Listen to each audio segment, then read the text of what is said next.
Hello বন্ধুরা, কেমন আছো তোমরা সবাই? আশা করছি ভালো আছো। আর তোমাদের ভালোবাসায় আমি অনেক অনেক ভালো আছি। আর আগেই বলি, ভিডিওটা কেউ কিন্তু স্কিপ করবে না, দেখতে থাকবে।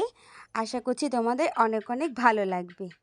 উফ, ভিডিও যদি একটু এডিট করি না, তখনই এই টিকটিকিগুলো বড্ড পরিমাণে জ্বালায়। যাই হোক, ভিডিওটা কিন্তু তোমরা কেউ স্কিপ করো না, ঠিক আছে? তো আজকে রাতের মেনুতে আছে আমার গরম গরম ভাত, আর আছে সাথে চিকেন কষা। আজকে অনেক দিন বাদে চিকেনটা হচ্ছে, প্রায় এক সপ্তাহ বাদেই হচ্ছে। আর সত্যি কথা বলতে রান্নাটা দারুণ হয়েছিল, মা খুব সুন্দর রান্না করেছিল। আর আমি তো সেই মজা করে এইদিকে খাচ্ছিলাম। আর হ্যাঁ, তোমরা কারা কারা চিকেন কষা খেতে ভালোবাসো আমাকে কিন্তু অবশ্যই কমেন্ট বক্সে জানাবে, ঠিক আছে? এটা কিন্তু একদমই ভুলবে না। আর আমার সত্যি কথা বলতে, তোমরা আমার খাওয়ার ভিডিওতে যে এত এত পরিমাণে ভালোবাসা দেবে, আমি সত্যি ভাবতে পারিনি। আর তোমরা আমার পাশে এইভাবে সর্বদা থেকো, ভালোবাসা দিতে থেকো, আর আমিও তোমাদের সঙ্গে আছি। আর হ্যাঁ, অনেকে ভিডিওতে এসে না তোমরা বলো যে আমাকে ফলো করো, আমাকে সাপোর্ট করো, ফলো টু ফলো।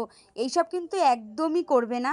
এই রকমটা করলে আমার যা না ক্ষতি হবে, তার থেকে দ্বিগুণ ক্ষতি কিন্তু তোমার পেজটাতে হবে। তো তোমরা কিন্তু এই সমস্ত কমেন্টগুলো একদমই করবে না, ঠিক আছে? তোমরা কন্টিনিউ ভিডিও করতে থাকো, আর ভালো ভালো কন্টেন্ট দাও, কন্টেন্টের ওপরে মনোযোগ দাও। তাহলে অবশ্যই তোমরা ভালো কিছু করতে পারবে, তোমরাও সাকসেস হতে পারবে, ঠিক আছে? তো যাই হোক, আজকে আমি রাতেরবেলা খেয়ে নিচ্ছিলাম এই আর কি সাদা ভাত, একদম গরম গরম কিন্তু, হ্যাঁ, গরম গরম ভাত, আর সাথে চিকেন কষা। খেতে যা হয়েছিল না, দারুণ জাস্ট। আর তোমাদেরকে একটা কথা বলি, নিবেদিতা দিদিভাই বলে একটা দিদিভাই আছে। সত্যি কথা বলতে আমাকে প্রচুর প্রচুর পরিমাণে ভালোবাসা দেয়। এবং আমি ভিডিও যদি আপলোড করি, তো সঙ্গে সঙ্গে ওই নিবেদিতা দিদির কি বলবো, কমেন্টটা আর কি করে আর কি। উনি আমার ফার্স্ট ভিডিও দেখেন। তো নিবেদিতা দিদিভাই, তোমাকে অসংখ্য ধন্যবাদ। তুমি আমার পাশে এইভাবেই সর্বদা থেকো। আর হ্যাঁ, এইভাবে মানে ভিডিওর মাধ্যমে আমি অনেকেরই নাম এবার থেকে নেব। তো তো যারা ভালো ভালো কমেন্ট করবে, তো তাদের নামগুলোই আমি নেব, ঠিক আছে?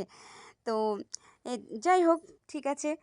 আহ, তোমরাও তাহলে ভালো করে আমাকে কমেন্ট করো, তাহলে আমিও তোমাদের নামগুলো নেব আর কি। যাই হোক, এদিকে না আমি খেতে খেতে না, আমার না ভাতে না লবণ পোড়া হয়ে গিয়েছিল, হ্যাঁ। তো সেই কারণের জন্য আমি আবার কটা ভাত নিয়ে নিলাম। কি করব বলো, নুনে পোড়া হয়ে গেলে তো খেতে ভালো লাগে না, কিন্তু তবুও নিতে হলো, কিছু করার নেই। আর হ্যাঁ, খেতে কিন্তু সত্যি খুব মজা হয়েছিল গাইস, দারুণ ছিল। আমার মায়ের হাতে না জাদু আছে, জাস্ট জাদু। তো যাই হোক, মাংসটাও কিন্তু খুব নরম নরম করেছিল, ভালোই হয়েছিল খেতে। আমার তো দারুণই লেগেছে, খেয়েছি তো আমি, তাই আমিই তো বুঝেছি, তাই না বলো? তোমরা কে কী দিয়ে ডিনার করলে অবশ্যই আমাকে কমেন্টে জানাবে। আর আমি ডিনারের ভিডিও দিলাম, তার কারণ আমি তো সেরকম একটা বাড়ি থাকি না, কারণ আমার তো কাজে যেতে হয়, ডিউটিতে যেতে হয়। তো ডিউটি থেকে এসে আমি যতটুকুন পারি ততটুকুন তোমাদের সাথে শেয়ার করি। তো তো তোমরা আমার পাশে এইভাবেই সর্বদা থেকো, আমাকে ভালোবাসা দিতে থেকো, আর তোমরাও ভালো থেকো। Tata, love you all.